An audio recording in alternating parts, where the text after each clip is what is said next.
And we're live. Ring a ding ding, bitch. Not yet, bitch. That's our 22. Not yet. Room for one more. Room for one. No, not yet.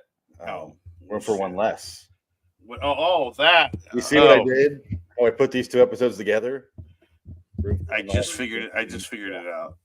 Yeah. It's also that was the time with these two and the rest of them. It's our I guess I'll dub this the overworked girls imagining things night.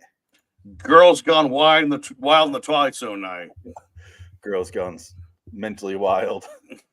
I've lost my mind and I'm dead. They are mentally hilarious. Joel, hello. Hi, Joel. Hello. Are you in for a treat? Oh God, this is gonna be the quickest episode ever because here we go. Hello, citizens.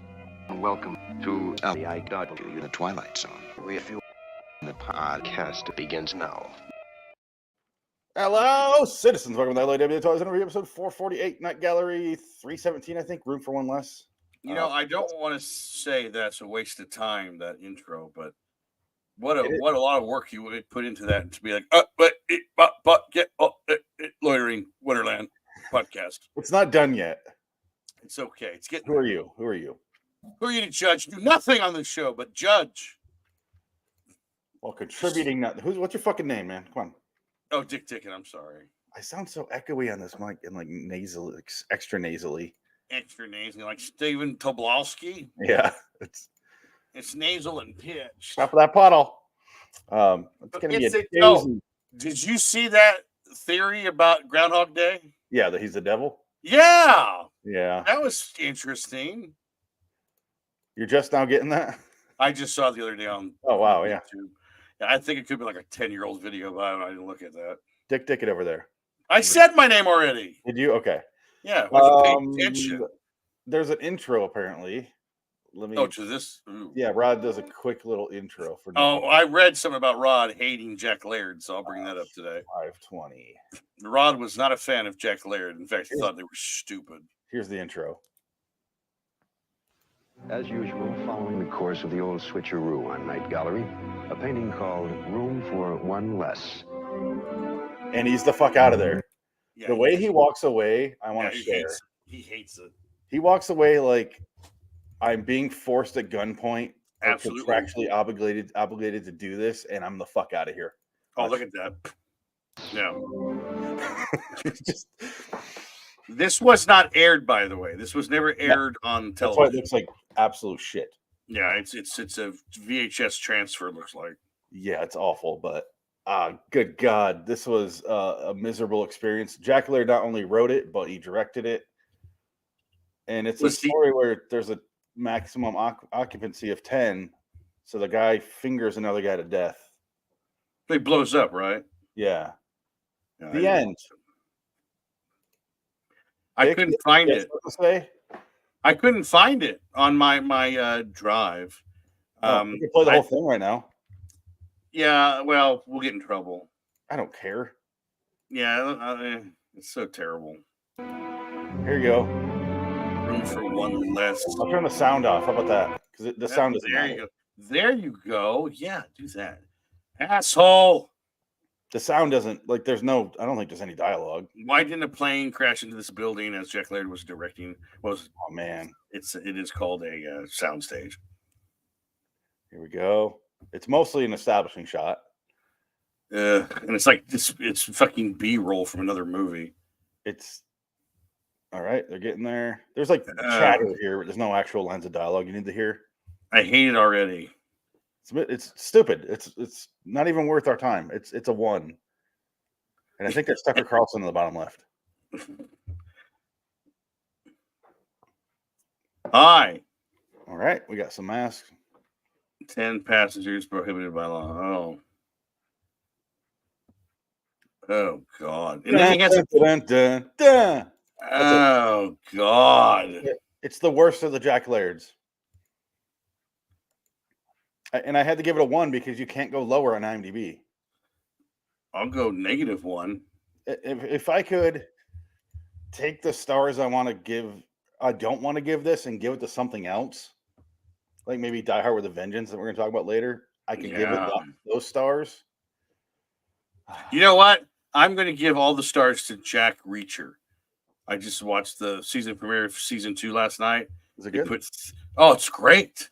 The first 3 episodes are up. They're fucking wonderful. He is jacked to shit. Yeah. He's bigger than he was in the first season. I mean, he's fucking. I saw him during the Raiders game. Oh, he is fucking just a block of stone, this guy. Did you watch the post game for the Raiders? I didn't have to. I stopped watching. I turned the sound off, but afterwards he came out and was doing the thing with some magician on there, and he was just around. And I was like, God damn, he's big. He's sitting with him. He's bigger than them. Then they all stand up and they're on the field, and I'm like, and he's suddenly very, very short compared to the football players. Exactly. Yeah. Like, oh, never mind. Yeah. No, well, in the show, he's big. I think they had his chair just way up. Yeah. I know that guy is Thad from Blue Mountain State. Yes, and he is a big guy, meaning like he's built like a fucking brick shit house linebacker. Yeah. But he's just in this show, I couldn't believe it. Like he's just like all muscle, and you're like, oh my God, how is that possible? Like he's more cut than fucking Schwarzenegger in like Predator. Like he is jacked. Right? He's just one of those guys that has always looked like that. Like it's nuts. Because in Blue Mountain State, he wasn't like fucking built. Yeah, like, you can tell he's just a guy who just works out all the time. He's not doing it for a role. I am so secure in my heterosexuality that I can talk about Jack Reacher's massive, wonderfully attuned, finessed body. I can have his dick in my mouth and just I wouldn't care. Straight, you know? That's right, Jack Reacher. Arrest me. Jack Reach around. Reach around and pull your dick off. This guy, I mean, he'll just rip your dick off, no problem. I feel like this is too fun of a conversation to be wasted on Room for One Less. Well, we got to pad it a little bit because it can't be a 7-minute podcast. It sure can. I was going to have like a minute podcast. I really was. That'd be amazing. 5 million views on a 1-minute podcast. Okay, and everybody loves Jack Laird, if they even know who he is. Oh, yeah. Tell me about I know we talked about this before, but you said you were looking into how Rod hated him. Oh, no, I read more. I read more than the actual video allowed, and basically every trivia pages or every review was saying basically Rod Serling hated Jack Laird's input. You can tell every time he introduces one of his shorts, there's just this contempt on his face. Yeah, and he's like doesn't want to be there or introduce him because he thought the silly bits were stupid and like they had nothing to do with his show. So he was just like, why are they even here? And what am I doing this for? Because it's weird. Like, it feels like Jack Laird had more power than Rod Serling. And Rod Serling invented the Twilight Zone and had like Emmys and awards for writing. And Jack Laird's the guy that sort of, he oversteps Rod because Jack's an executive at the network. And like, he can go to fucking hell in a handbasket. He makes the show significantly weaker. It's already not a very good show. He is dead, isn't he? Did we establish that Jack Laird is dead? He's in the ground. I mean, was he buried at sea? He died in 91 at 68. Oh shit! Oh well, good. Yeah, I feel like we go over that every time we talk about Jack Laird. Forget. Did he die? Did he die before Star Trek 6 came out? And I think it's mostly because I want to push him out of my brain. I'm going to say no because he died in December 3rd of 91. Oh, I think Star Trek 6 might have been a holiday release. Because I remember seeing that in theaters with Hook. I saw Hook one weekend, and then 2 days later I saw Star Trek 6 because my aunt took me. Star Trek 6 was... It had to be a holiday release. Let's find out. Because I don't want to talk about this episode. And we're done, so... Star Trek 6, The Undiscovered Country. December 6th. Yes! I knew it. He died December 3rd. Oh, he just missed it. He's a head honcho at Universal. He probably got an advance. I saw Star Trek 6 last night. I can die happy, man. And I did. I died. I died a terrible, terrible death. I'm going to go visit that undiscovered country. It's death. Right? A funny one-liner. Shatner will live to be 98 years old. Oh, man. Shatner will be the last crew member standing in reality because he's still alive. He'll go through a number of ex-wives, but that's about it. Don't they all? They all do it. All right, let's get out of here. We're all done Yeah, now. we're done. All right. Until next time, in the meantime, in Phoenix West. Dick. Come on, citizens. Fuck you, Jack Laird. What a waste of.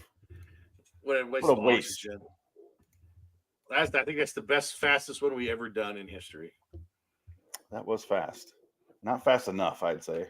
Well, I think 10 minutes is nice. It's a nice round number of time. Because you never hear, I can't get those 10 minutes back. You know what's annoying? Dogs with this new mic. I can hear the goddamn dog. Some dog. I can hear him too. Yeah.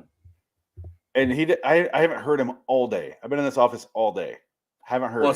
It's nighttime, so it's probably barking at the moon or something, or a possum. A possum that's hiding in the trees.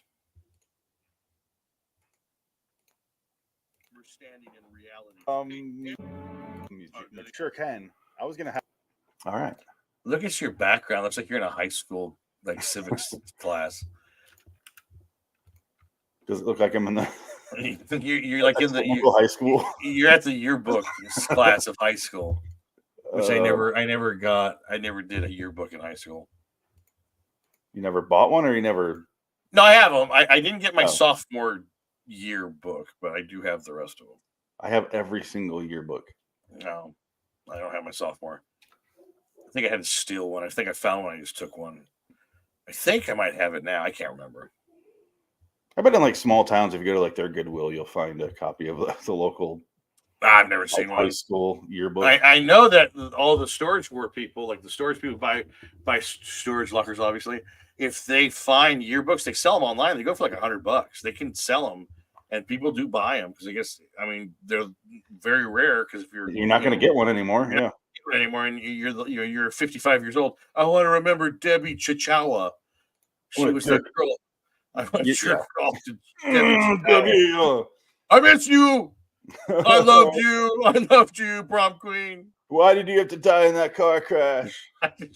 Oh well, my baby. The Lord took her away from me. Just like 22. Room stuck together for the next person. Just like room 22. And then his kids find it after he dies, and they're like, "Look at his grip." Oh, Debbie Chow. Debbie Chichawa. She's Asian and Hispanic. Debbie Chichawa? Chichawa, yeah. I just made her up right now. Oh, intro. I don't know. Norm Macdonald? Yeah, it's fine. Submitted for your approval the case of one Miss Janet Tyler, a hideously disfigured woman hoping for one last chance at a medical miracle. Today, her bandages come off. But we must not be surprised by what we see, for beauty is in the eye of the beholder, even in the twilight zone. Well, Miss Tyler, today's the day. Sometimes what is beautiful to one is not beautiful to another. As this woman learned when she didn't really learn anything. And neither did we. Frankly, usually I try to have some kind of ironic twist or moral in these things, but I got nothing this time because that woman was hot. In the twilight zone. This is Miss Liz Powell. She's a professional dancer. She's in the hospital as a result of overwork and nervous fatigue. And at this moment, we have just finished walking with her in a nightmare. In a moment, she'll wake up and will remain at her side. The problem here is that both Miss Powell and you will reach a point where it might be difficult to decide which is reality and which is nightmare. A problem uncommon, perhaps, but rather peculiar to the Twilight Zone. Hello, citizens. Welcome to LAW, the Twilight Zone Review, episode 449 for TZ85, 217, 22 Redux, Phoenix West. Dick at his intro, because it's all shot live and he wasn't. Yeah. It's like he sounds like she's gonna find out what it's. I'm over here. He's just up. They didn't put a mic on him for some reason. They just. I feel like he was just smoking on his knees underneath the camera, and he comes up and like, oh shit, I gotta do this thing. Okay, okay, let me do this. It would be funny if the whole intro you're just seeing a cloud of smoke every once in a while. Room for one more, and it was basically Rod Serling's kind of epitaph in a sense because you're smoking a cigarette, and that was the end of him. That's what did him in. Them goddamn cigarettes. He is just awkwardly standing in front of the door. I don't know where else to go because the camera's watching.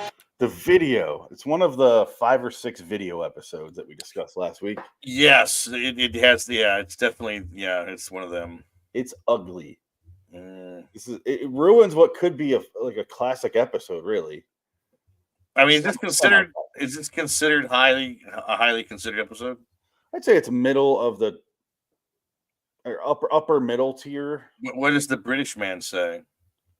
I don't know. We don't have Frank, and I don't memorize everything Tom Elliott says. So because Frank does. Frank knows Tom Elliott inside and out. I'm not the person to ask.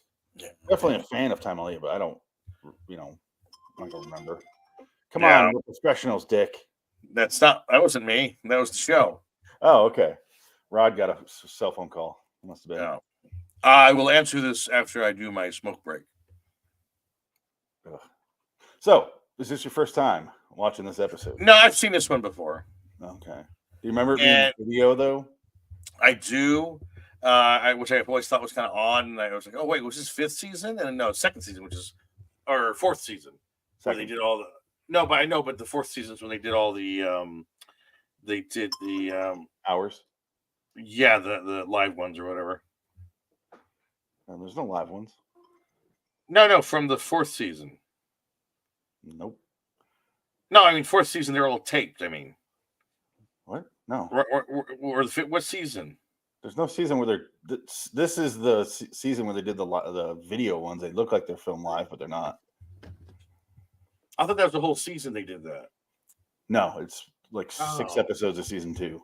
Oh, Wednesday? I thought it was more than that. I thought like the whole 4th season were. Oh no, they were the hour-long episodes. That's what I'm confused. Yeah, that's what I'm saying. That's what it was. Yeah, the 4th season's all the 1-hour episodes. So it was season 2 was the video episodes are God. Looking at the list, Lateness of the Hour, the Night of the Meek, not Dust back there, but The Whole Truth, 22 Static, and I think there's one more. No, there's not. That's it. Just 5 episodes. Oh, okay. That's it. Oh, what you're saying? Yeah, I'm looking at the episode list. They did it to save money, and they realized it wasn't really cost effective, or at least not enough to warrant how shitty it looked. Right. Yeah. Because they have to do these extended shots. So they it's all like a live production. Yeah, it doesn't look good. Camera keeps moving. There's no cuts because it's not being edited. It's just one take, basically. The only episode that it's like kind of ruins is Night of the Meek. That should be more of a classic than it is, and it just looks so bad. Everything looks so out of focus and fuzzy, and the sound is terrible. I don't know why the sound mattered. Why they recorded the sound differently, I don't know. Yeah, limitations of the time. There was a reason they did it for all 6 episodes. They all sound like shit. Right? Yeah, it's just maybe I don't know. It must have been a money, like you said. It must have been economic reasons. Yeah. Maybe they wanted to cut back, and or it was just a big experiment that didn't really quite work. It was. I mean, there's lots of writing about this, and we have in that book, the Twilight Zone companion, but I'm not going to read it because I don't care. I did read it. I didn't do my homework on this. We're not here to take a deep dive. We're here to do dick jokes about the here. And speaking of dick jokes, Jonathan Harrison, Mr. Smith from Lost in Space shows up, and he's like, if I was a young intern, I'd be jumping on the chance to touch your titties. Because he like comes onto the middle-aged go-go dancer. He is creepy. Who is overstressed and delirious because she's a woman. His manager goes, she's the best stripper. Yeah. Dancer, whatever. I'm not going out there, Bernie. You're my manager. What are you doing, Bernie? And why is she in a hospital? Like, honestly, would they kick her ass out for someone that has, like, fucking polio? Or cholera or, anything other Spanish than flu? Yeah, she's got fatigue. Yeah. For all we know, she's in a hospital bed because she has dreams. This ain't the dream. This ain't the episode where you can live a past life either. So this bitch gotta get out of the hospital. This was the 60s. If anything, she'd be committed for having thoughts that were deeper than baking and the sort. If Twilight Zone taught me anything, it's if a woman has thoughts, she gets arrested or she's gonna die. Get her a long jacket. This woman's obviously crazy. I'm gonna call the cops and I'm gonna get her outside. You gotta jump her and put her in the car and take her to the loony bin. Oh, wait. Hold on. She's a stripper? Oh yeah, put her in the bed. We'll fix that. We need those strippers. That's the reason she's only in a hospital bed. She's wearing a crop top that keeps her tits in place. Exactly. And then she's got everyone's grandma's haircut. Why am I in a hospital gown, Bernie? She's so irritating. Why'd they make someone so irritating? I didn't care that she didn't die. I kind of hope she did. Well, the whole point of this was she keeps having this recurring dream where she's going to room 22, and she's going to room 22, and it's the morgue. So she gets to the morgue, and the door's open, and this really handsome nurse is there, and she goes, "Room for one more," which I feel like is kind of the same as that of the hitchhiking one, "Going My Way." It's like the same. It's the same story. I was going to say it's the same as the season 1 episode with the dream. Well, I mean, it's basically all the same plot line, only told differently, because it's about someone having a recurring dream or a recurring incident, and it's due to them being dead or them about to die, and this is the way out. This is the warning given to them, the foreboding warning of don't go in there, basically. I'm trying to remember the name of that episode. Which one? The dream one or the hitchhiking one? The one where the guy goes into the therapist's office. It's one of the great window jumps. Right. He died. He goes, I can't go to sleep. I can't go to sleep because I'll die of a heart attack. And I see this woman every time. And she's it's like the same thing as this. Only that one kills him. And this one, it saves her. Like Final Destination. Now expect a series of Rube Goldberg devices to start killing off everyone in this hospital. Dr. Smith comes out. He goes, "Okay, I'm going to let you out." Ah! He slips and falls through the 8th-story window.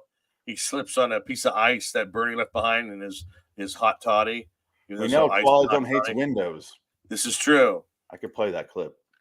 Well, you should. Melissa's agent. How do you do? How do you do?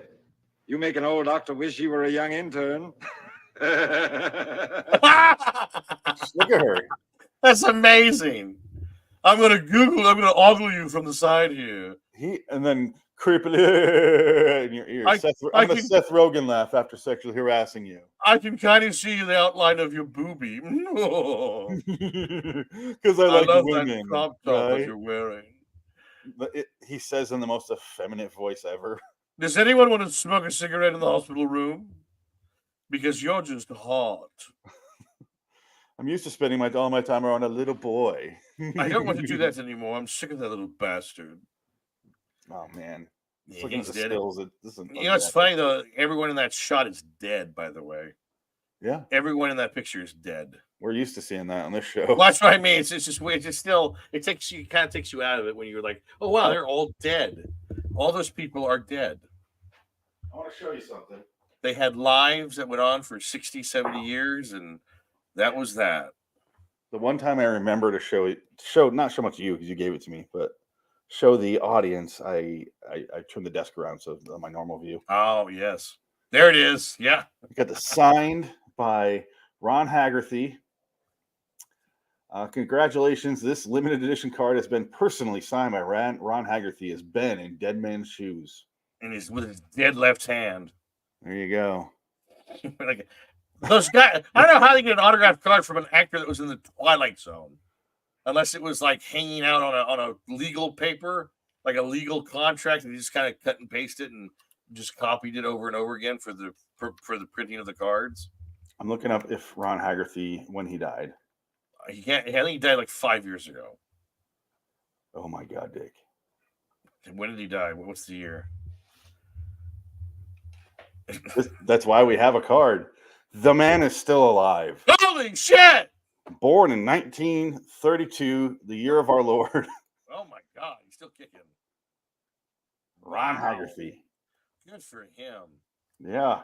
You got any more of those Twilight Zone cards to sign? I need to pay for my health insurance. Looks like he quit acting in 68. I was like, I'm Holy out of here. Jesus Christ. And He quit acting in 68. He was in 80 things and quit in 68. And he worked from 1964 to 1968. He's in 80 things. 51 through 68. Wow. Twilight Zone's like pretty, like one of the last things he did. Wow. Like Lassie was the literally last, but holy shit. Yeah, that's crazy. Back in the days of television when you can make a career out of 5 shows. If you did like 20 episodes, you're set for life. Those goddamn residuals will keep you afloat, keep you buying that booze. And then you went and did those game shows in the 70s and the 80s. Like, he was the star of the Twilight Zone episode where he jumped out of a window. Please welcome Derek Hardy. How you doing? Ron Haggerty, and he slowly walks out and goes behind the screen, and some younger stuntman. Oh, here I am. Dead Man Shoes, classic Twilight Zone episode. What was it like working with Rod? I don't remember. Yeah, I got a question. In scene 3, frame number 47, you were standing there, but with the glass was in your left hand, and then the next shot it's in your right hand. I was wondering, was that a character choice or was that a mistake? What the hell are you talking about? I'm scene 4. I'll be honest with you, kid. I was drunk after that episode. I was going through a divorce. I had a lot going on. My kids were fucking on me for a car. I couldn't afford one because I wasn't in enough shows. But then back then, a car cost $700, so I was using it to buy hookers on the side.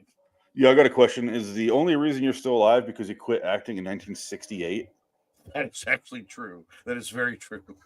That allowed me to live another 30 years. Get away from drugs. Jesus Christ. I left Hollywood. That's why I got to be 105. He is 91. Jesus Christ. He'll be 92 in March. He'll die before then. And this card's value will skyrocket to $5. Right now, it's useless. Well, it was $4 and I got an auction. So it's like, I love it. If you get more of them, that'd be great. I can't. Well, it's shit. Like some of them go for $150, $200 because obviously I think the person's dead. But it's like the more famous episodes are like the ones that are harder to find. Yeah. But they don't have a Burgess Meredith card. They don't have a Burgess Meredith rookie card signed by Burgess Meredith. Well, Klugman's been dead since like 95. Yeah, I want a Klugman card. That ain't gonna happen. Yeah, wonder when these cards were made. Who made these? Oh, it says 2018 here. There's not going to be many of these. They came out. There's a set. There's a set of autographed cards. They're out there, but I never saw them in circulation. Like when I was like, if these would have been like in a comic book store or a hobby shop, I never saw them. I wonder if this is like a Comic-Con signing or if it was like when they came and did the DVD commentary. They maybe I don't know. It's 2018. Like they didn't do the commentaries after that. No, because Mickey Rooney's on the commentary. Yeah, when did Mickey Rooney die? Probably 10 years ago. He might live to be in a ripe old age because he was a piece of shit. Yeah. Hey, he was short. If you're short, you live a long time. Yeah, Joe Pesci's the same size and he's still Joe Pesci's going to live to be 120. And hopefully De Niro dies quickly. Yeah, Shaq will live to 60 max. Man. But yeah, 22 with the great. Oh my God, I'm having nightmares. Help me! Ooh, look at that. Oh my God, is that the peanut butter stuff? Yeah. Is it really? Yeah. I was taking a guess. The peanut butter liqueur. No, it's whiskey. Oh, are you mixing it with like Dr. Pepper, or are you just having it? Yeah.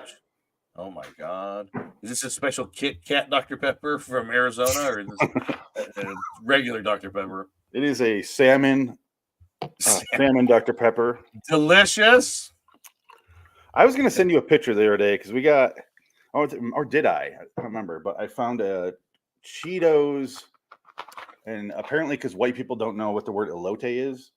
So I think I remember Cheetos, and then it's Mexican street corn flavored. I'm like, yeah, I think I saw that. Elote? Like, elote? You mean street corn? I don't know why they said it that way, but it was so fucking good. My kids will eat it. Well, I heard the Dorito.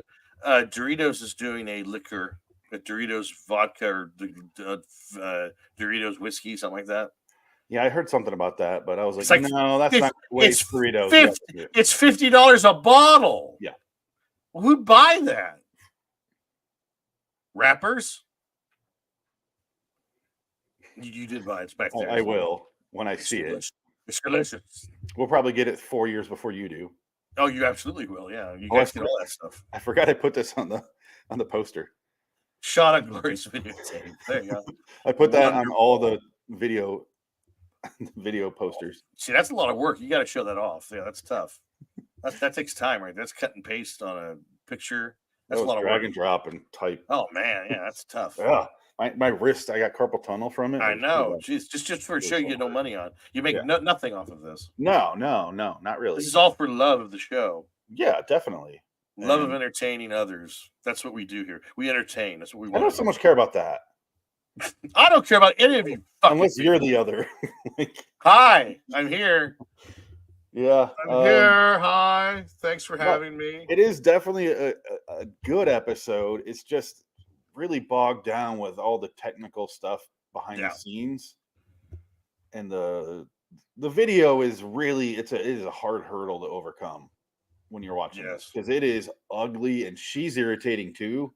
And you really have to ignore a lot for this episode. The sound pops because she's so loud and just annoying. Her scream gets you every time. It's just like, oh God, don't do that. And she does it 3 or 4 times. And then, you notice they're dubbing stuff too. That might have been later. Maybe it wasn't there in the original version.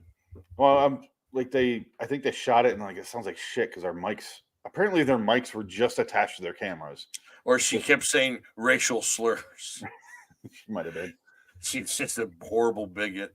I really had to take on the role of a stripper. So I had to say some horrible shit. I said really awful things to Bernie and really awful things to that fucking bitch in the airplane. That pedophile from that space show.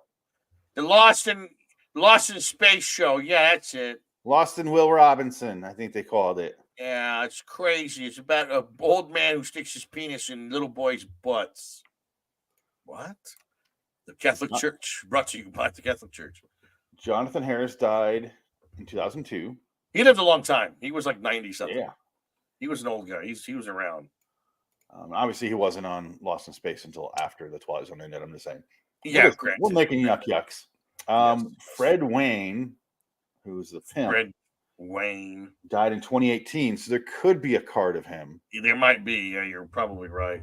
Barbara Nichols died 1976. There's going to be a sad story behind this one. Let's find out. Let's find out. Oh, that sounds awful. God, liver ailment. Oh, she drank a lot. That's I hear that's barbiturates and liquor. That's what I hear. When I hear liver ailment at the age of 50. No man ever loved me. They just used me and abused me and cast me aside.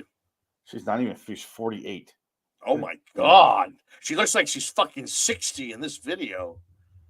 In this video version of the Twilight Zone, episode 22. Her nicknames are the Queen of the B movies, the Blonde Bombshell, and Miss Long Island. Ooh. And why is this so specific? She's 5'5"3/4.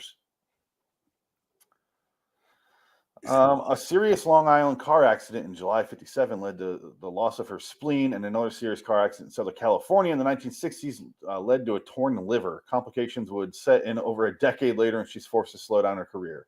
Oh my God. Eventually, Barbara eventually developed a life-threatening liver disease, and her health deteriorated. In the summer of '76, she was taken to Cedars-Sinai Medical Center in Los Angeles, where she went into a coma. Oh I told you there's a sad story behind this. She awoke for a few days just before Labor Day, but sank back shortly after. She died at age 47 of liver failure on October 5th and was survived by her parents. Oh my God. And she kept saying in the hospital, she was saying, room for one more. No children. Obviously. In the late 40s, she was a showgirl at New York City's famed Latin Quarter nightclub. Wow. I'm sure her poor uterus was torn apart through all the abortions she had with Kirk Douglas and Tony Curtis and Eli Roth, Eric von Stroheim.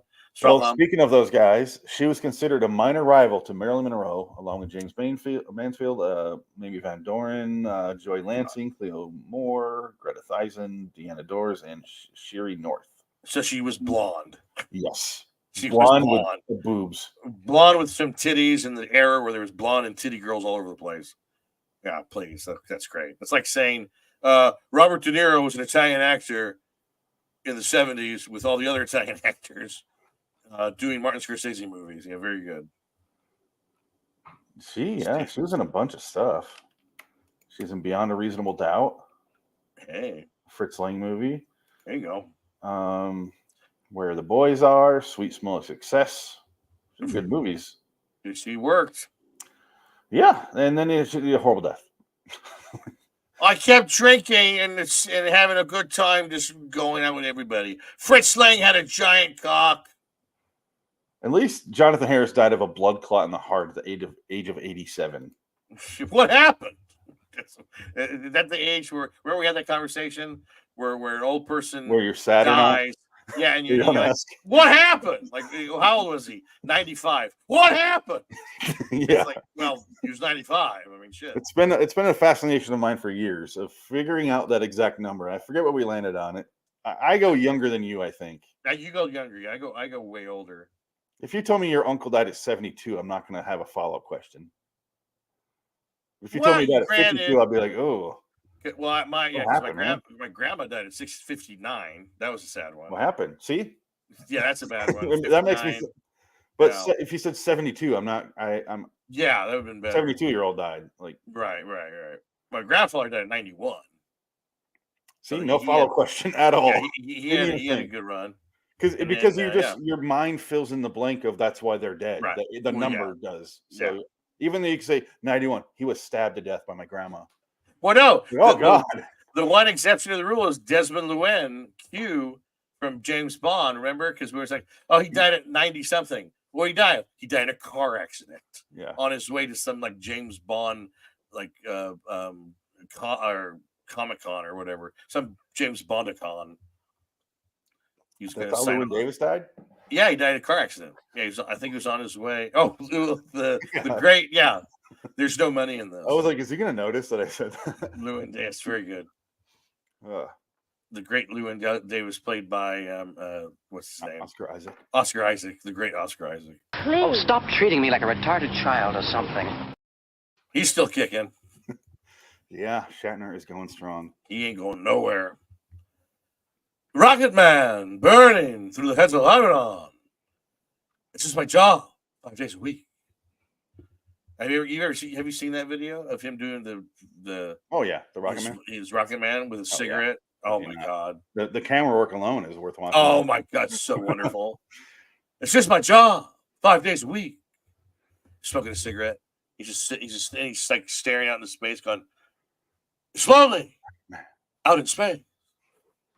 Rocket Man. Oh God, he's just the worst. That's when his career was really in the shitter. Because Star Trek: The Motion Picture wasn't until 79. Yeah. So in there, like 69 to 79, his career must have just been awful. Like that's when he was probably at his worst as a human being. Like just imagine hanging out with Shatner in 1978. There. Can you hear it? I can't hear it. Okay. I think I figured out what StreamYard's doing now. That's just my job. Because it gave me an option. 5 days a week. No, this says audio restored. Weird. Let's try this. Do you hear it now? And I'm gonna be. You hear it? Yeah, I hear that. Now I know the difference. Look at that. Look at his acting. I love when it starts. This is the best, right? There's a kite by then. This was a show. This was like a Saturn award show. This wasn't meant to be seen by people. I think it's gonna be a long, long time till touchdown bring me round again and find I'm not the man. It's amazing. Yeah, and Leonard Nimoy did that as well. He did a version where he did Frodo of the Nine Fingers. He did a Lord of the Rings musical, and it's quite bad. I will say I have an album, or like one of, I used to rip albums. I got one from the library, and it was Shatner doing all spoken word versions of songs. And one of them, I forget what it was actually pretty fucking good. Well, Ben Folds did an album with him. And I think that was the one. That was the one, yeah. Yeah, and I was like, this should be bad, but I actually found myself listening to it from time to time. He's a genius. Yeah. Not enough to remember what it is offhand, but yeah, I'll turn on like every 10 years. I'll be like, oh yeah, that. And then I'm like, ooh, are you down with the sickness? No, that's Richard Cheese that does that for. Yeah, he does that. Yeah, but he doesn't. Richard Cheese actually sings though. He's like doing the crown. He's doing the crooner bit. Shatner's not even doing the crooner bit. He's just reading like poetry. He's doing a poetry rap. He's just talking. Just the spoken word. That's kind of Common People. That's what it was. What was it? Common People. Common People. Wow. I'm one of you, the common people, but I have $100 million in stock. Priceline.com. That's why I did those commercials for years. They gave me stock options, and I cashed them out for $105 million. Can you hear this? No. You're probably going to get a copyright strike for that, though. I know. Someone plays a snippet. I can't hear it. It's not as good as... Seconds time, she said, I want to live like common people. Yeah, that's good. It's fun. Well, that makes sense. But there's music behind it. Yeah, it's better with that orchestration. Yeah, it's bad when it knows how to make music. So yeah, you can't do it with the fucking studio band from the Late Show. No, doing a side gig Saturday afternoon in Century City when they're doing the Saturn Awards. Trying to play a song to a man who does not have timing. No. And is known for his erratic timing for everything. So how do you keep time signatures with that? And you can't say you can't say his cadence and his delivery is due to dementia because he hasn't had dementia yet. And he's in his 90s. He's almost 100 years old, this guy. No, so he's sharp as a tack. The man is fucking sharp, yeah. Yeah, so good for him. Yeah. It's just my job. Let's talk about 22. Right, 22. Proof one more. It's like I said, there's some stuff that ruins it, but overall the story, I mean, it is something we've seen before, but that's not necessarily something new to the Twilight Zone. Like he does kind of recycle things. Yeah. It's okay. I don't know. I gave it a 7. It's a 7, absolutely. It's a solid 7. But I love the ending though, where she's at the airport. She screams again, which made my ears bleed, and then she runs into the terminal or whatever, and she's looking out the window, and all of a sudden you see they have the bad sound effect, and the really bad model, and it just goes poof. It's just a big poof of flame and smoke. And it has like a center. Yeah, it's hilarious. I'll show that. Rod Sterling lit the fuse with his cigarette for that model. She runs into a lady, it's like holding a vase or something, and the woman's like, and it falls, and she just goes.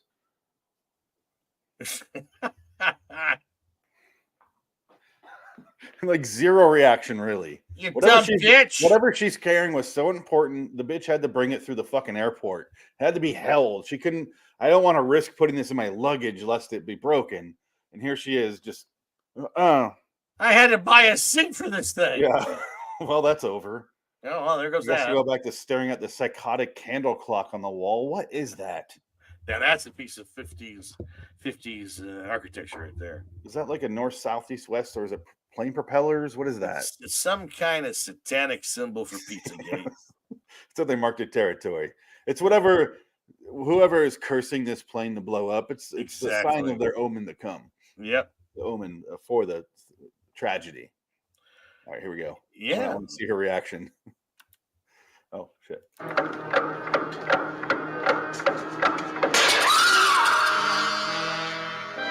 The lady's reaction. Whatever, I'm out. She's not even on the plane. She goes the other way. Why was she carrying the vase? Who brings a vase to the airport? No. And she's clearly, she's a passenger. She's not an employee. She's wearing a jacket. have so many questions about that. Was she going to go get glue and like put it together? Like she's like, shit, I got to build this before I get on the plane, so I might as well go back to the store in the terminal and buy some glue. You know what? I guess our plane's not going to have a vase on it, which is everyone knows in 1962. That's what we do. That's an omen. Yeah, well, there you go. If you're at the airport and a woman runs to another woman and a vase drops, don't go on that plane. All right, ready?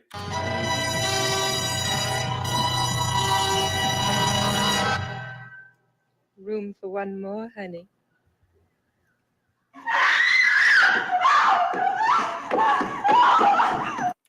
Yeah. Man. Yeah. I love the soundstage look of the.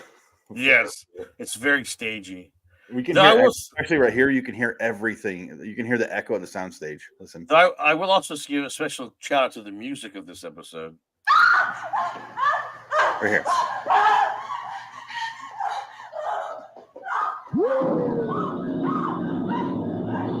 You can hear this echo. Yeah, it's as you would outside, right? Oh yeah. Yeah. I remember taking those plane rides in the airport were so echoey like that on the way out. Those goddamn indoor airports. They're echoey. Goddamn Howard Hughes and your indoor airports. We built a domed airport. It's the only thing that hold the spruce moose. I said hop in. That's just the model, sir. I said hop in. I should have that video somewhere. Find the clip. Here it comes. This is wonderful. Here we go. This is the Final Destination ending. You can't tell me that whoever wrote Final Destination wasn't thinking of this episode. Oh, absolutely. Yeah. It's completely just the same. Not now. Even has the same ending with the plane blowing up. And that's the beginning. Just couldn't be. Devin Sawa is on that flight. Oh no. There's an eyeball in the sky. Jesus Christ. What happened? Someone fucking shoot a rocket? Yeah. It's the Soviets, sir. Oh my God! We lost a plane exploded again. We gotta check that out. See what's the problem with these engines. No, it was John McClane stuffed a rag into the gas tank. That's what it was. Yes, exactly. Popped off into the snow. Got your fucking runway, Holly. Yeah. And Franco Nero was on that plane trying to go with William Sadler. Yeah. No pictures, you pinko bitch. Oh man, Die Hard 2. We gave it a 7. Let's move on. Right? It's a 7. It's worth. It's a good one. But I mean, granted, I think the music needs a special shout out, and it was a fun. Like it's one of those twist episodes, and it works. And it's fun, and yeah, it's a 7 for sure. Let's hear Rod's terrible dubbed over outro. This one's bad. This one's real bad. Professional dancer. Hospital diagnosis: acute anxiety brought on by overwork and fatigue. Because she's a prognosis: with rest and care, she'll probably recover. But the cure to some nightmares is not to be found in known medical journals. You look for it under potions for bad dreams, to be found in the Twilight Zone. I guess it wasn't that bad. Yeah, it's fine. Yeah. I was thinking of the first intro. I think I was too. Yeah. The coffee can intro. That's that episode. Next is Ring a Ding Girl. So until next time, in the meantime, I'm Phoenix West. Dick! So long, citizens. Room for 2 more podcasts tonight, Dick. Perfect timing on the cut. That's good. That worked. Halfway through the scream. Yeah, it's right. Now we're getting into the Beyond Belief Factor of Fiction spin-off episodes right now. These next 2 episodes. All right, so let's see if that won't. What?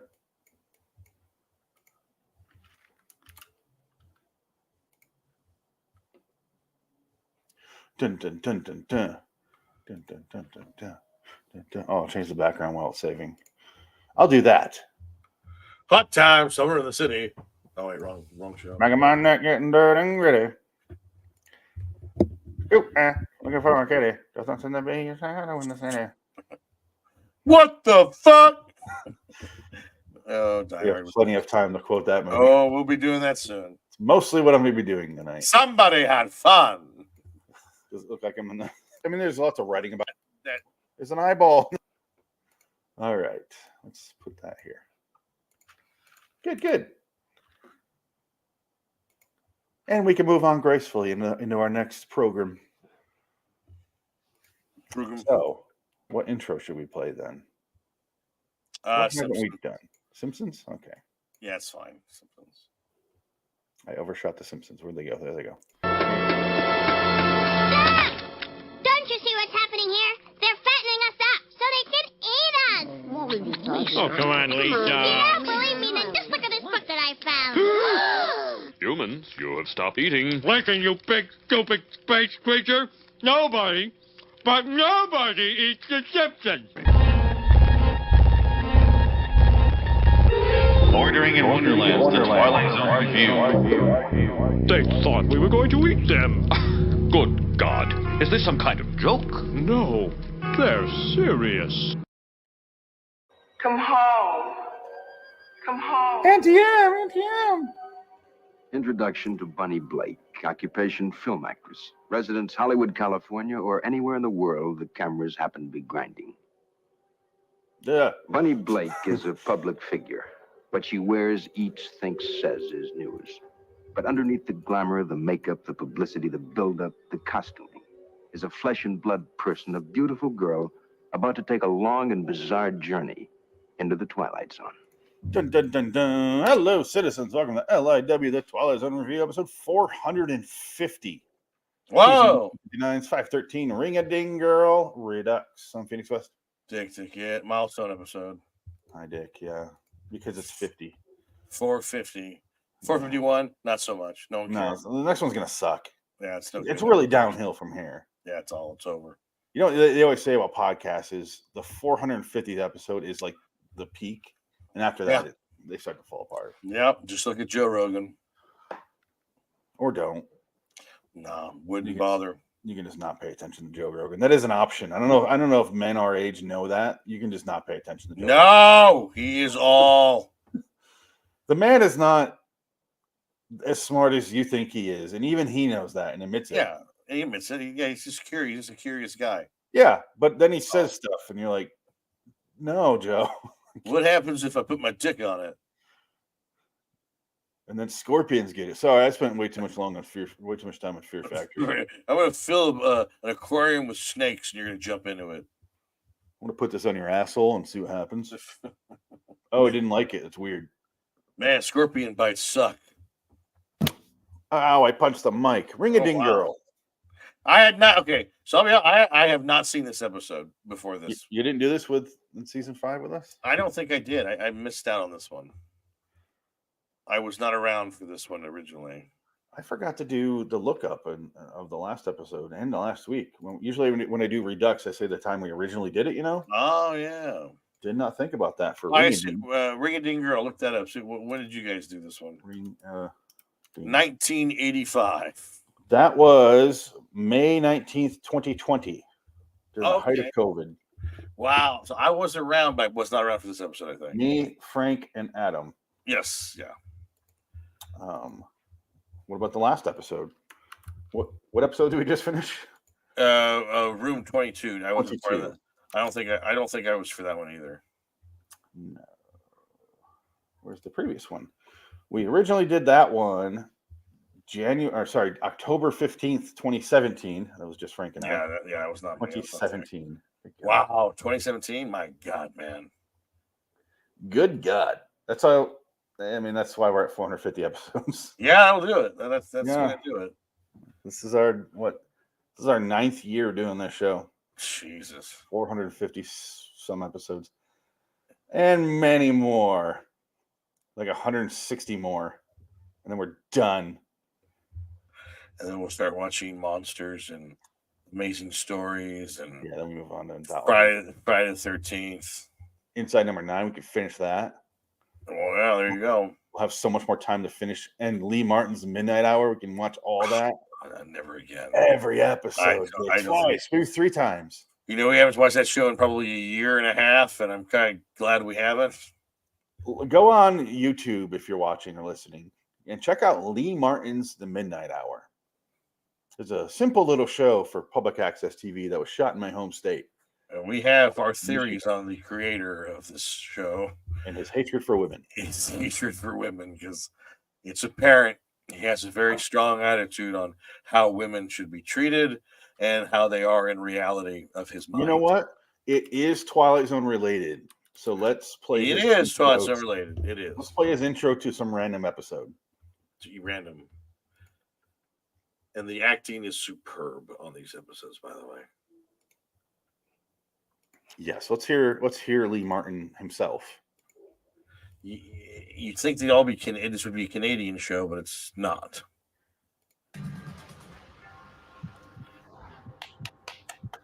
Here he comes. Good evening. Have you ever left home for an extended period, only to find it very different upon your return?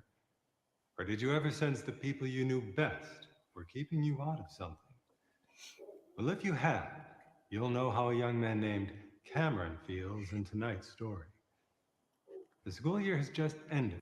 It sounds like he's talking while breathing in. Good evening. Maybe he has a lung problem. And Cameron is driving home with 3 classmates to his father's country resort. There'll be summer jobs for his friends, a reunion with an old flame for Cameron. Someone else. A secret that must be silenced. Can't take my eyes off it. This episode just came flooding back to my memory. The things we did last. Oh, do you remember this? Everything he says, I do not. It all came back to me now. Which takes place. Did we do this episode? We did. It's horrible. Oh God, now I'm curious. This is the one where the girl fucks the guys, the slutty girl who fucks 2 guys in a row and then she's killed. It's a really ridiculous death. Check, she's not there.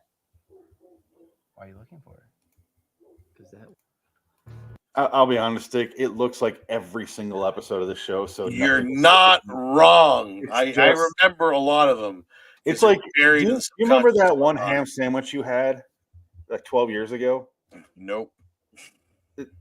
Between the other ham sandwich, I have no fucking idea. Like, no, the one. You know the one. The only ham sandwich that I remember is the one that I had in Holland in 2006. That's more about where you were than the fact that it's just a ham sandwich. Oh yeah, no, it's very nice. But the Ring-a-Ding Girl, first time watching it. Yeah, I really was surprised. But again, like I said, this is our companion piece. These next 2 episodes are companion pieces to Beyond Belief, Fact or Fiction, because Beyond Belief, Fact or Fiction stole this episode to do a segment. This is one of the segment episodes. Remember the episode where this is like 7 of these 7 to 12 of the episodes. Where the female singer, she calls the husband and the daughter to meet at the old bar. Oh yeah. Met, and then they find the earring, and it was like Jonathan Frakes goes, "Is this a real story or we made it up?" Oh, we made it up. Yeah, no shit, you made it up because there's no fucking way this would happen in reality. It's a ghost story, for Christ's sake. Yeah, it's hilarious. It's definitely been done, but Twilight Zone original, probably or close to. There's probably stories like this that go on forever back, going back. But yes, this is one that is definitely not up there with the fan favorites. No, it's got a 7.8 on IMDb. That's still pretty good though. I mean, I think most episodes are 8s. Like they only go down so far, with right. A TV show like this. I didn't hate this episode. I did appreciate this episode. I did like it. I give it a 6. I don't mind it. I would have given it a 7. I would have 7'd it. It had a nice little. It had a nice sort of moral of the story. Like she's an actress and she's got to go back to her town for some reason, but it's not. I think what muddles it is that stupid moon ring she has that shows her the future or the present or the past, and she's in 2 different, she's in 2 places at once basically because she's in her hometown and then she's on the plane to where it is she's going. She's flying over her hometown, and the whole point is her spirit is in the town to say goodbye to her sister, her nephew, and to save the town because they're going to have a picnic out in the middle of this park, and she basically tells everybody, "I'm going to do a show at the amphitheater or the high school gym." Yeah, it's not an amphitheater. Yeah, it's a high school gym. The high school auditorium. Come to the high school auditorium. I'm going to do a free just show. unlocked year round. The guy says, just there. He's like, "You want to go in? Just fucking walk in there. Nobody's gonna stop you."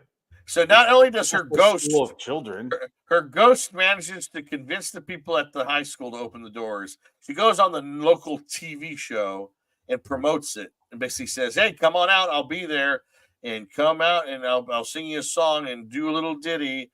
I'll ring a ding girl this shit."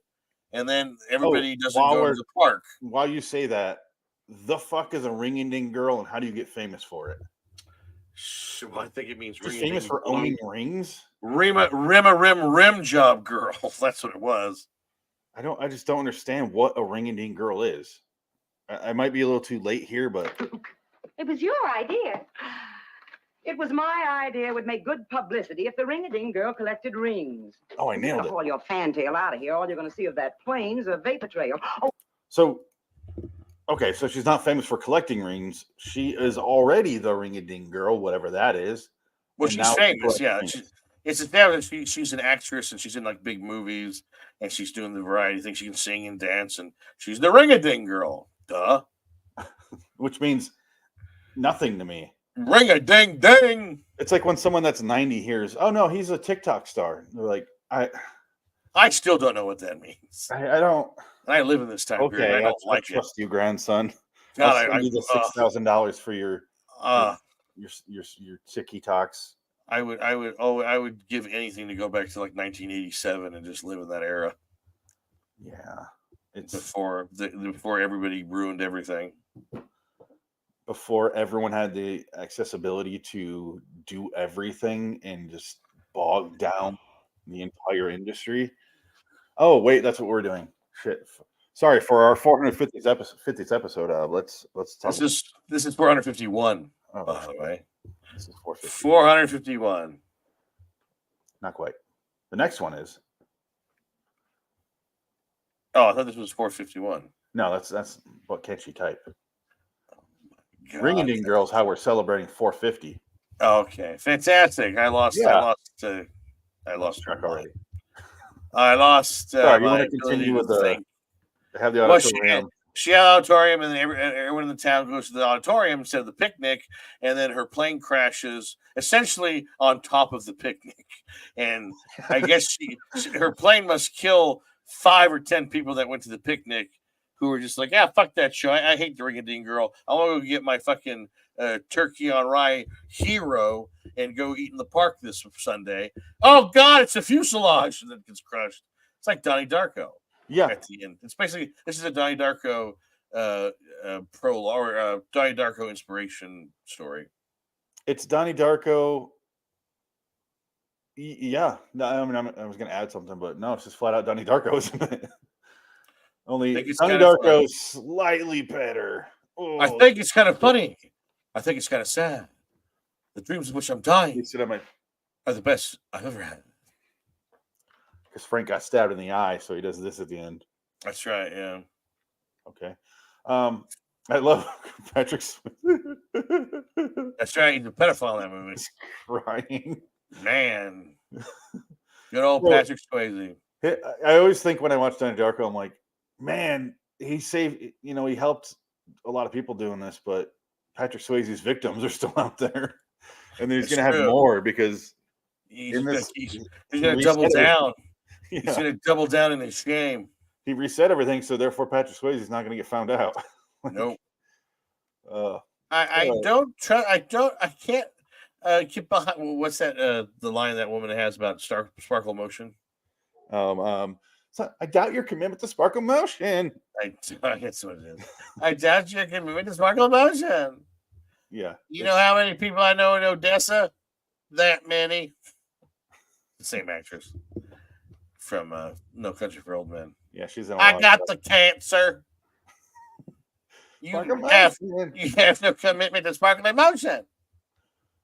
Sometimes I doubt your commitment to sparkle motion. I have to go to my daughter's dance thing tomorrow. her Oh, rehearsal. got sparkle motion. And that's all I can think about when I go to her dance stuff is sparkle motion. Can you just take a recording of that and bring it when you have it on your phone? And if any parent talks to you, just hold it up and play that part. They'll just look at you like you're out of your fucking mind. Or they'll say, "Is that Donnie Darko?" Here it is. Oh, I need to save this. This needs to be one of our videos, one of our little clips. I got my dad.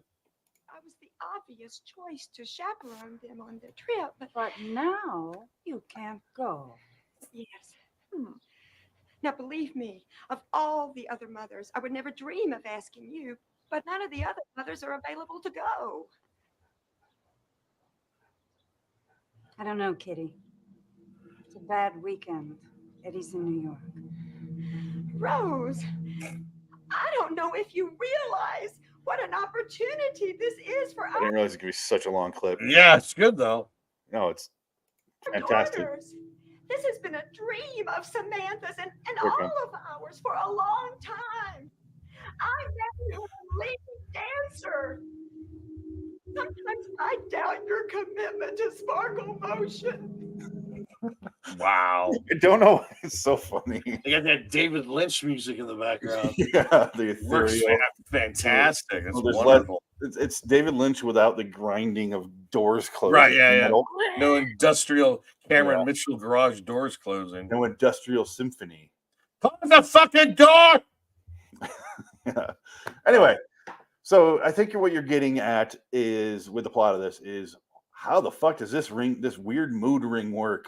It transports her ghosts where she can do physical things, and she's also on a plane, and she's on TV, seen by hundreds of people that save their lives. So it's like, I mean, the reality. I mean, obviously, it's not reality. It's a fucking Twilight Zone episode, but it does they make really sense still. stretch. They stretch the limits of suspension of disbelief on this one. And part of the problem is if you were to remove the ring from this, I'd have no questions. Like she's just there, but she's really over the head, and she somehow does it. The ring makes it like a thing, and now I got to do the math on how this works, and it just adds a layer. Well, the ring is the hammer over the head, telling you it's something bad's going to happen. Something bad's going to happen. But it didn't warn her about her creepy nephew, and he hugs her for a long time. This is some YouTube. This is some Pornhub shit. He is, yeah. Sexy aunt comes to town with a mood ring. Guess what I give her? Here it comes. He goes to hug her, and then it just lingers on him, like with his hand around her waist. Just way too long. You grew up so fast. Look at you. I don't think we should do this. Your mother's gonna be home soon. Man. Hello, Aunt Bunny. Is it Contact. really Bud? Funny, I thought it was Rock or maybe Carrie. Yeah, Mom said you were a screwball. And she was right.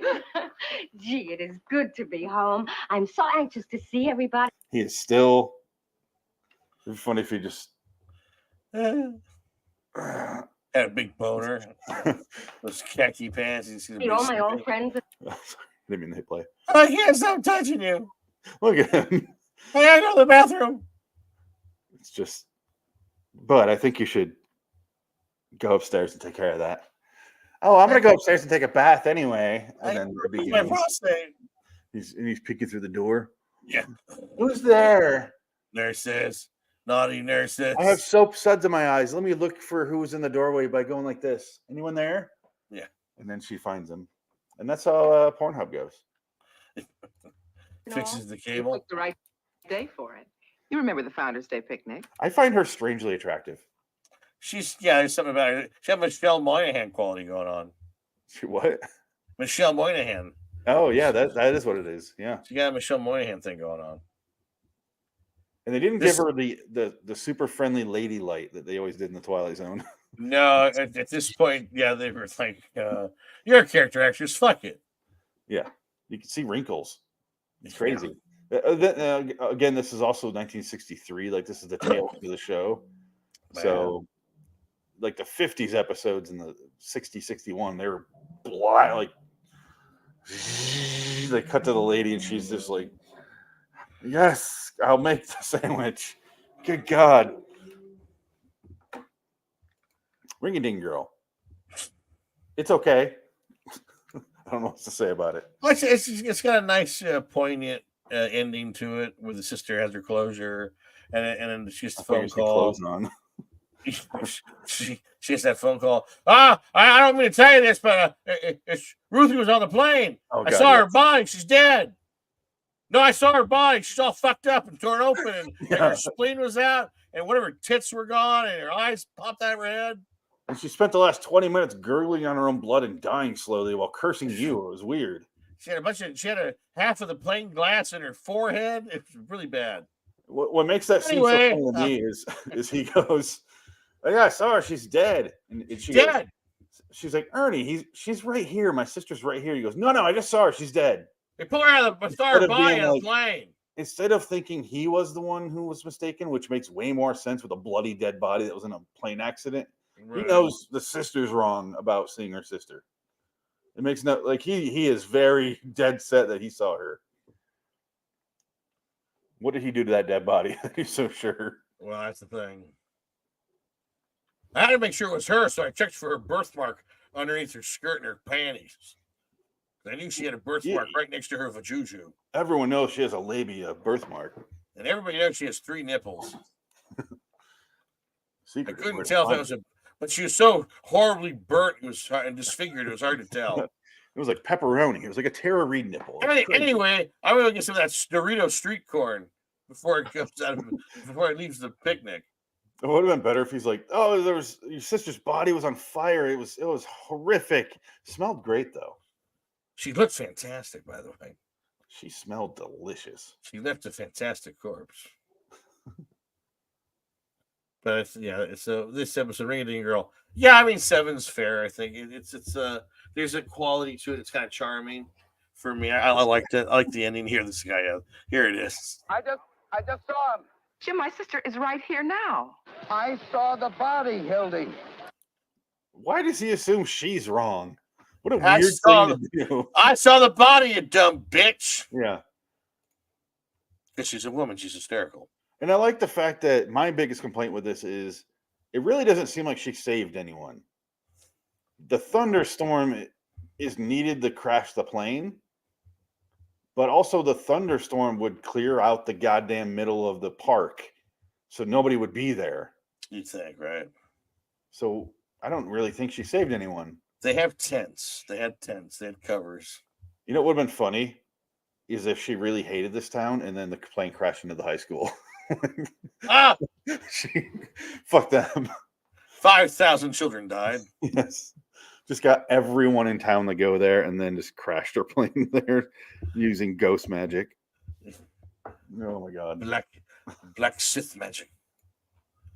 I wonder what we got for trivia. This episode, yeah. What is this? IMDb trivia this episode. The house that was previously used in Living Doll. Yes. Oh, fantastic. That's yeah. It's kind of the one I mentioned for the one last week that we did, that the child that fucks his mom episode. Kind of similar. The stairs are going a different direction, but it reminds me of the same setup. Yeah, I mean they didn't explain. They had probably 2 sets for the houses interiors, and that's one of them. Yeah, they just rearranged where the stairs point. Yeah, you're lucky you got stairs in this episode. Well, Bud's got to have someone to go jerk off after touching his hand. I gotta go upstairs. You're hiding behind the couch a lot, Bud. I don't know. I just like to hang out back here. I'm stretching. Can you hand me the pillow, Aunt Ruth? I gotta change my pants. It's the Ring a Dong Girl. Oh, ring, ding, dong, ding, ding, ding. Do you think he has a poster of her up in his room like Rita Hayworth? Oh, yeah. Only it's the hole in the wall is for something else. Exactly. It was pretty obvious there was a hole in the wall to leave his in her mouth. The mom in the middle of the night. Stop fucking the wall, Bud. Stop it. God damn it, you sick bastard. She just sees a big shadow across her forehead all night. She's your aunt, for God's sake. This wall's really thin, Bud. Your aunt we never see and we're barely related to. So I guess it's really not much of a problem that you're just stop fucking the wall. That's weird. I mean, yeah. I'm looking to see if anyone here is still alive. Hildy. Ring a Ding Girl is dead. Wow. Oh no. We're gonna have another sad story here because oh my god, she died at 49. Was the Ring a Ding Girl? Yeah, Ring a Ding Girl. Oh, Suicide no. by overdose. Oh my god! It's always the saddest shit. Oh no. She doesn't have an autograph card in the future. No autograph card for the Ring-a-Ding Girl. Maybe the nephew. I'm sure he was alive to sign a card. Unable to find, this is right after it says the same year she appeared on the episode Twilight Zone. Unable to find work as an actress, Maggie took a job as a typist. She also wrote a script that she hoped would be made into a movie. Unfortunately, she was suffering from severe depression. On February 18th, 1978, Maggie committed suicide by taking an overdose of sleeping pills and tranquilizers. She was only 49 years old. She's buried in St. Charles Cemetery in Farmingdale, New York. Wow.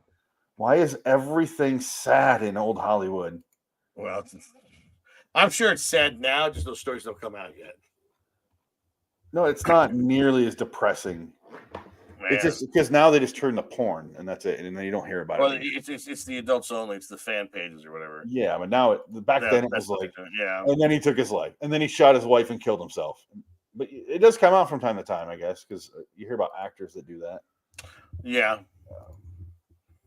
David Macklin, the Bud here, he died in 2017 at age 76. Wow. He hasn't acted since 2008. Well, he's dead. Yeah, but 2008 to 2017, that's a long time ago. Anyway, he's dead. Mary Monday, our girl died at age 71 and 97. And she's gonna kill herself. No. Ring a Ding Girl killed herself At 41. at 49. Oh, okay. She was in Ghost Dad, this girl, the one we said has the one girl from Michelle Monaghan qualities. Yes. She was in Ghost Dad. Oh no. She stopped acting in 1990. She died in 97. Wow. Oh, this is depressing to do. I don't recommend ever doing this. And every time I do it, I regret it. But it's good to know and forget about quickly. Anyway, let's move on to our last episode. Until next time, in the meantime, I'm Phoenix West. Yeah. So long, citizens. My child is screaming in the background. He's here. Well, I heard it. Yeah. Little boy lost. He's in the wall somewhere. Moving on. Saving the file. Doing the things. There we go. Doing the things. Go take a lap.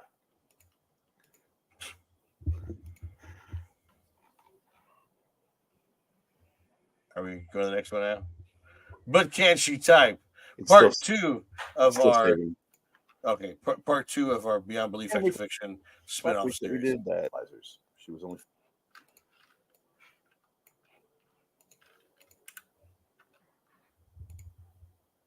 Yes. Now we're doing. But can she type?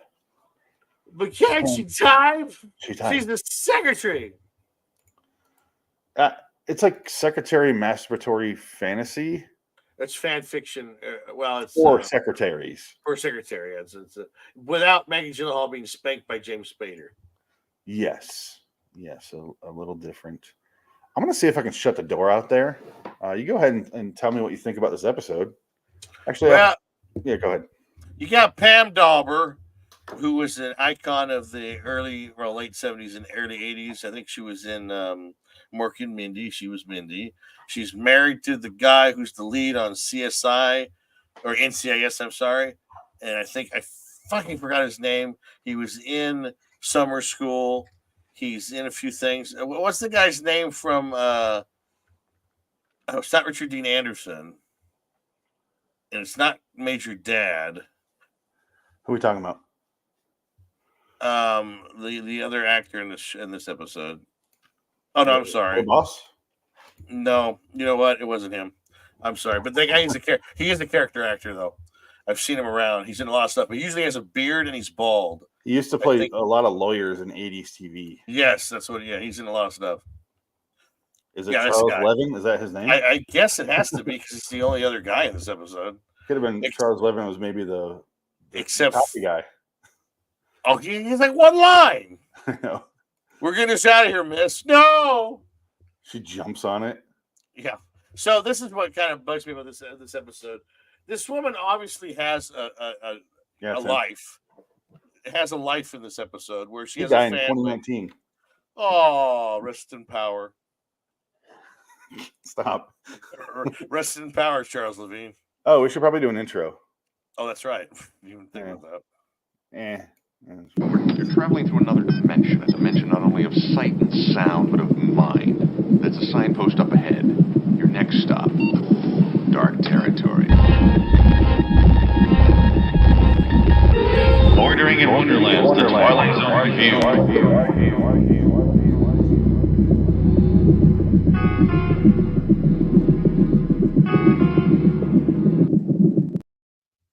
There is an intro to this episode, though. There's not. There's an outro. There's an outro. Okay, there's an outro. Yeah, we forgot to play the outro for Ring Eating Girl, but who cares? That's fine. We'll play this outro for sure because we Yeah. need to add this one. But this is our continuation of the Beyond Belief Fact or Fiction show because lo and behold, the guest star, the guy that hits on her at the party is none other than Mr. Jonathan Franks, ladies and gentlemen. Jonathan Franks, everybody. Woo! Congratulations, Jonathan. Number one. Before he started Star Trek The Next Generation. Oh, this new microphone. You really hear every sound like your drink. I did. God damn. The sad sounds of depression and drinking. He shows up for like one scene and then is like, I need to go. No, and walks out of the episode. He goes, oh my God, you're a secretary. Oh, I had my chance as a secretary. I blew it. Oh. And he's like drinking and spilling on himself. And he's got his not quite Riker beard going on. Yeah. His hair was a little too shaggy. Yeah, it was pretty bad. It looked kind of like, ugh. I wouldn't want Jonathan Franks to hit on me if he was looking like that. Yeah. Now, William Riker, season 3, absolutely, yes. Yeah. This William Riker. When he's grooming a young Will Wheaton to look just like him in the show, yes. Oh, fantastic, yes. Do you ever notice that? Great. Will Wheaton tries to look like him in that show. Come on, Wesley, come sit on my lap. Let's talk about science. Let's talk about the male creepy. prostate. That's science, right? Yeah, Ada it's. jumps in. Are you gonna fuck my mom's friend? Are you gonna fuck my mom? I'd crush her before. I crushed her. I would crush her, absolutely. God damn. I would crush her, absolutely. Why did everyone in the 80s have this alarm clock? Because it's like your desk lamp. Yeah, was there 3 alarm clocks? It's mandatory. I had that alarm clock for a time. Yes. My parents had this one. This is the one I grew up with them having. So my dad had to get up at 5 o'clock in the morning to go change the water on the farm or check the water or something. He'd get up at 4 a.m. Beep, beep, beep, beep, beep, beep, beep. And the radio would play. The news in the morning. It's 4 o'clock. There's no news. Good night. And for some reason, they put like the world's loudest speaker inside that thing. Yeah. Because I would hear it across the house. Yeah. Like, God damn it. It's 4 o'clock. Why? They don't want this shit. I just laughed really hard when I saw this because I'm like, oh no, there it is. You'll see it in a few episodes of the 80s. Oh series. yeah, it's like that Simpsons episode where Bart gets up at 4 o'clock in the morning or 3 o'clock in the morning. There's a 3 in the morning. And he's just on the radio says, the 3 o'clock news. Of course, there is no news because everybody's asleep in their comfy beds. Good night. And that's it. The radio goes dead. Oh God, it's funny. Back when TV used to just turn off at night.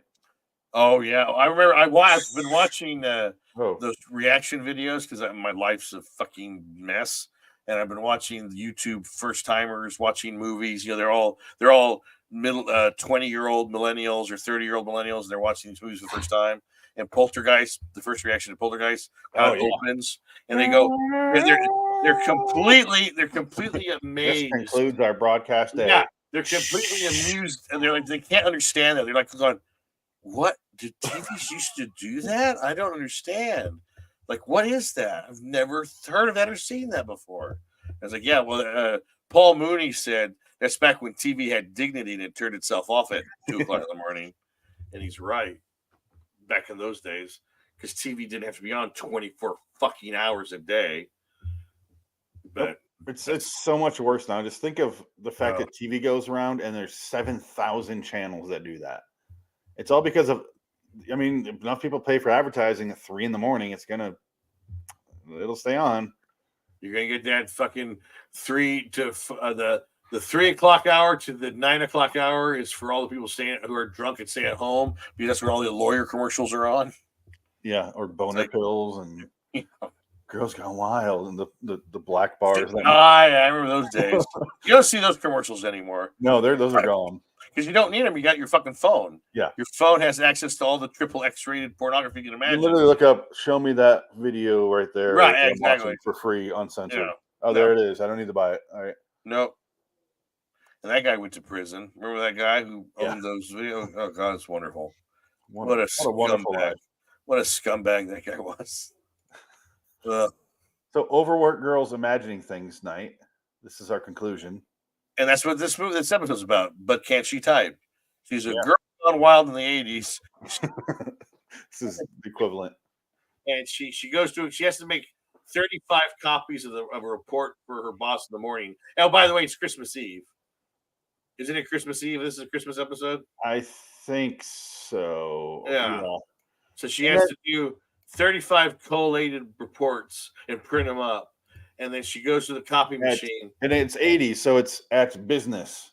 Yes. We don't know what business is. I just want to say, where did she get her sweater? That ugly ass pink sweater. 2 times too big. Yes, it's way frumpy. Makes her look like she's an old maid. And Pom Dahmer is like a beautiful woman, and he just got her dressed down like this. It's kind of embarrassing. It's I'm like, confused oh my God. why she sees the out of order on the copier that she's used to, and then she turns and immediately uses this and knows how to use it. Well, she just hits 2 buttons, and that's all she does. She just hits a bunch of buttons. But like, I don't even think that looks like a copier, so I don't know why she's like, beep, beep, beep, beep, bye. Yeah, well, I'd be like, what the fuck is this thing? Isn't this like a 10-minute episode? It's like Yeah, it's like 12 minutes. 14 minutes. Because it's basically half of an episode of the show.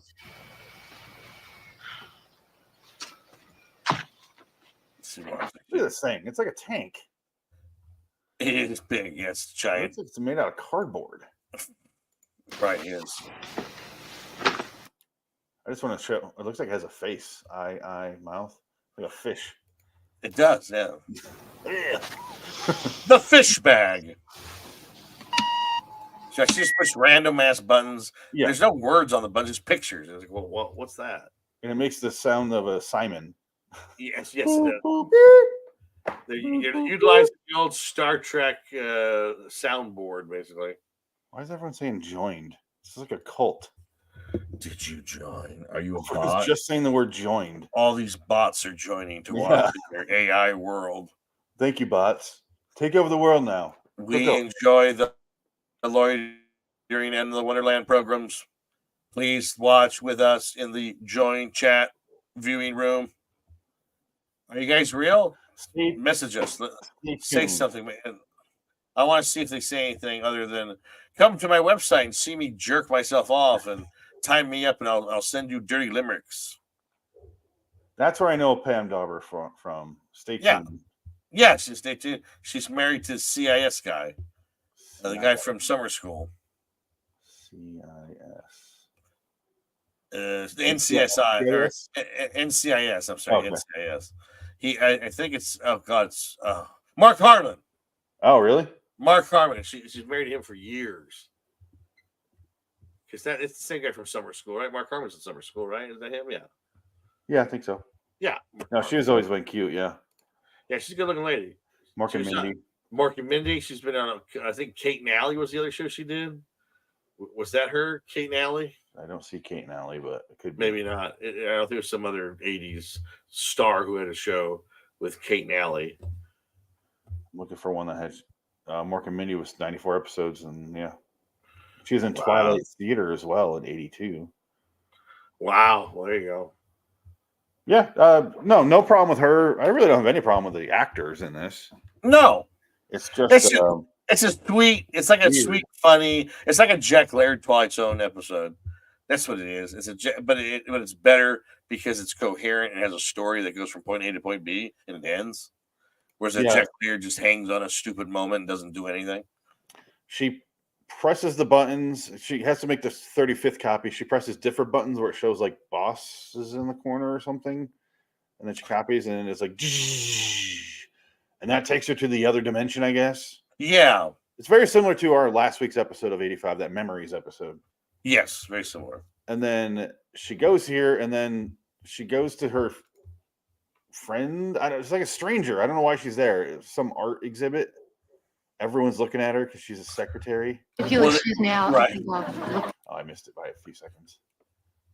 No, it happens right now because she's kind of dismissing her, and then she says, "I'm a secretary." What? A secretary at my party? Oh my god! It's right. It's before that. It's right here. Yeah. Hold on 1 second. Right here. Free? Yeah. Yeah, real excited. Secretary? It's like a tampon commercial. It looks like. Ah! It has that quality to it. When I have my hard days and excess moisture, I take this. Yeah, or like, you're incontinent? Everyone turns and looks. Well, this is truly an honor. Imagine a secretary at my party. Frankly, I thought you people would be a lot taller. She looks like the girl with terminal cancer in Fight Club with that scarf. I just want to have sex one last time before I die. But nobody will touch me. But nobody will have me. I forgot about that character. Oh, it's so funny. Oh, did I ever show you I got my Twilight Zone or my Fight Club posters up? Oh yeah. I saw. Yeah, my Ghostbusters one's up. I forgot to tell you, your Christmas box is on the way. Oh, nice. It went out today, so wait. probably get in 3 days. Joined. You're not real. You're not real. None of you are real. Prove it. I want to see if you guys are real. Show us your dicks. Show us your PPs. We want Oh, pictures. can you imagine if this is a bunch of eggplants? Like, kind of. Oh, I guess that works. Yeah, I mean, I guess that is the equivalent because they can't send us a picture through that. I like the hair on the arms because that means they have a hairy bush. That is a direct quote from Sling Blade. There he is. French fry containers. John Franks. John to the double Franks. Look at that. Look at that man talking to He looks like my dad. This is exactly what my dad looked like. Like I will show you. I'll find a picture of my dad from this era. Oh my god! You will not believe how close they look to this. Wow, he could have the world. Oh, babe, nice fingers. What? That's his pickup line. I forgot that's what he said. I was still looking. I'm like, oh my god, he's in this. Nice fingers. Nice fingers. You bet they look better inside me. Do you do prostate exams? I need to check my colon. You notice everyone's coming over secretaries here? Look at my feathered hair. What's the deal with that? Look at that. Riker. What is that person behind me wearing? See, I like to think that this is Riker. This is Riker on the holodeck. It's a crossover episode. That's where she went. She became a computer program in the holodeck. That's exactly what she is. Yeah. And the next one, she's gonna be a topless mermaid for He Captain becomes Picard. sentient. Yeah. What's that ship he does? Where's the captain of it? Oh, Enterprise? Yeah, I'm trying to remember No, not Enterprise. What? Is it called Enterprise, the ship? No, the boat, the actual boat that he's on. Oh, the boat from Beginning of Generations, I think it is. No, it's the Enterprise. Yeah, it's the Enterprise. Okay, I wasn't sure if it had the same name, but No, she's yeah, it's the just same a name. big tittied mermaid off to the side for him. Let me out of here. I need to go wax my pud. Press the Xerox button again. I want to go back to Jonathan Frakes' hairy mustache beard. I want to write his face. Yeah. Take me away, number one, and I'll David number Lee two Roth on your chest. Is there? Yeah. What is this? It don't matter how good you were, it was how good you looked. Yeah. Ow. I got no rhythm. She's a secretary. Oh God. And then the Nikki shit. Six comes in and fake dies of heroin overdose. I did want to play just before they introduce Frakes here. There's the girl with the most obnoxious laugh. It made me laugh the first time I watched this. Oh, right. I think I know what you're talking about. I want to hear this again. I'm going to crank up the sound.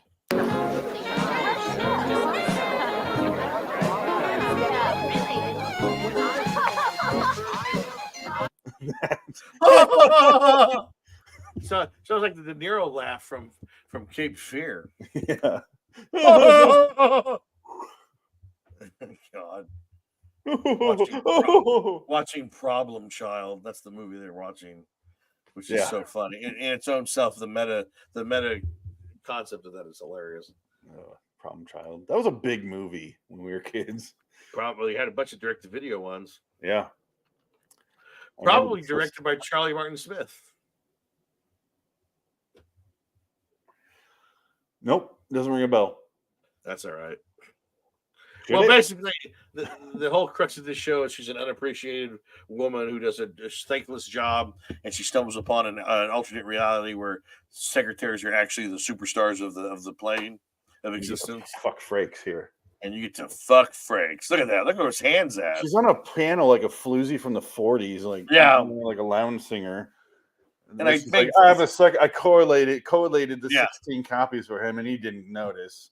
So of course I went in there and double, and they're like enthralled, like the cherry on top of the ice cream sundae on this one is that old man comes up and says, "I want to actually give you a job if you can work for me and my company. Give me a ring sometimes, ring-a-ding girl." Oh, he getting creepily stared at by this. Oh, it's before this then. Yeah, here he is. Yeah. I'm a Holocaust survivor. What is that on the wall? That's the art? Where? On the wall. Oh, yeah. Yeah, it's the art. Yeah. It looks like a bunch of boots strung together. Yeah, it's art. Dig it. Live with it. It's beautiful. Modern art with a fucking passion. I call this the trodden of the beleaguered. It's 500 shoes. These boots were made for genocide. Yeah. And that's just what they'll do. Because one of these days, these boots are going to genocide glued to a wall. You. Oh, God. Royalty. I greatly appreciate the opportunity to win you from them. Ugh. Yeah. So there's some sort of auction block I could win, bet money on you and take you home. I wish I could buy you and put you in a cage. Put you in a cage and prod you with a hoe until you go crazy. She realizes what's going on a little too quickly. It's just because of the timeline of the episode. It's a quick episode. She doesn't have a discussion. She doesn't have that's what's going on. She just goes, I quit. To do boop, boop, boop, boop. Yeah. And then she's back to this place and takes the job. It was very strange. What a very strange machine that does a very specific task of transporting secretaries to an alternate dimension.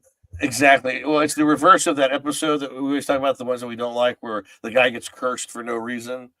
He's not a bad person, just bad things happen. This one is the reverse, where it's like just a randomly awesome, amazing thing happens, but she has to sacrifice her old life for a new life that exists in a different reality. So all of her family is dead in this other reality. Did we do Night of the Meek? The 80s one? Sounds familiar. About if we did the 80s one. Night of the Meek. Night of the Meek. I see. Night of the Minx. No, we didn't. Come on out, baby. It's Night of the Minx. Come on out, baby. We did See not what do you it. got. I was wondering if we finished this episode, but we still have Night of the Meek because we did the Star. Do you remember that one? That was nonsense. Yeah, I think you liked that one. I thought it was sweet. Yeah, this one's sweet. I kind of like this one. I give it a 7. Honestly, I liked it. No, yeah, I would say it's a 7. Quick little episode. Yeah, it's a quick. Like I said, it's one of those nice little. It's kind of a comedy episode, but not. Yeah, it was kind of fun. Comedy.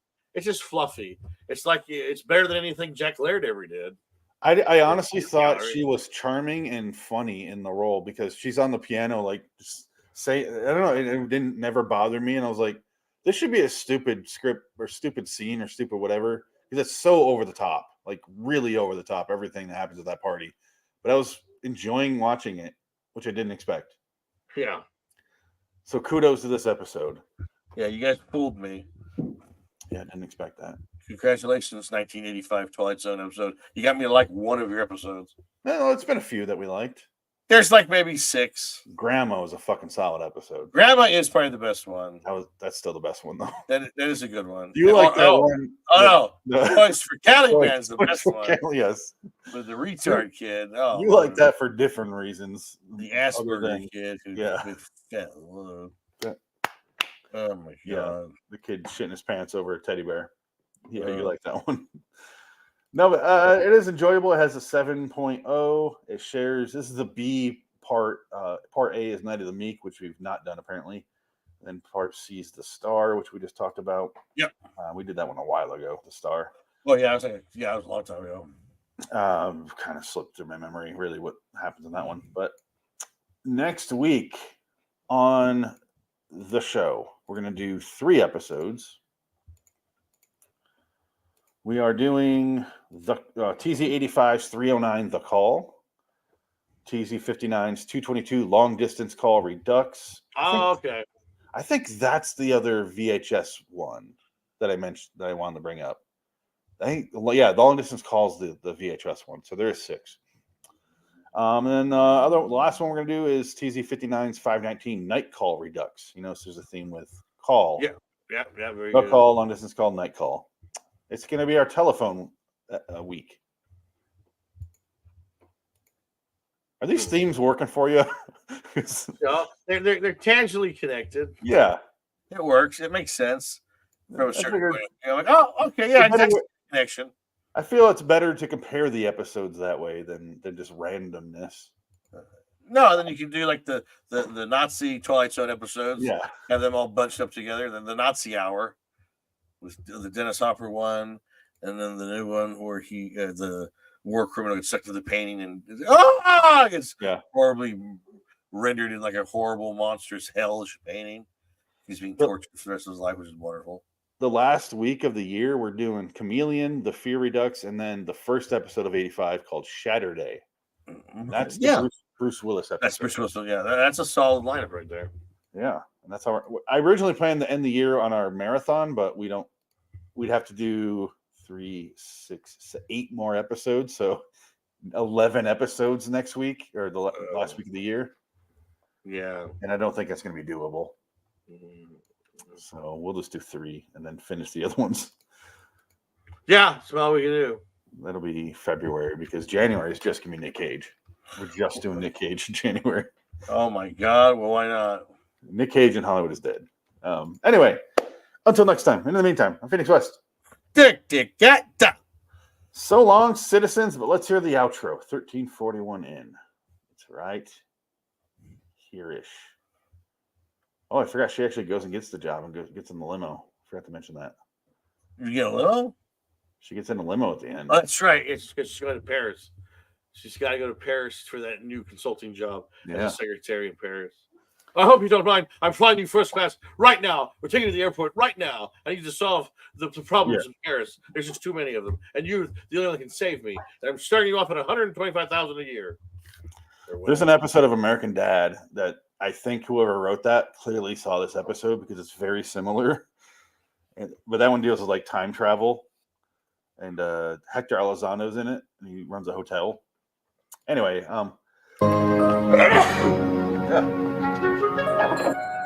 What do you get the woman who has everything but respect? Ask Karen Billings, recipient of a very unusual and definitely non-returnable present. Because this year, for Christmas, Karen Billings received a cock. Twilight Zone. Jonathan Frakes Twilight Zone. Drunken raping in the back of that limo. I think great. The capper on this episode is Jonathan Frakes is in the limo. I'm throwing it as a bonus for you because we want to keep you guys breeding. We want to breed you. Yeah, there could be a horrible turn of events that happens here. She gets butt fucked every day at the office. And why is that? Why is that copier in both realities in the same exact spot? The secretaries are so important. You think they'd have way more money in bigger places, but no, that copier is still in a shitty little copy room. Whatever. Bye.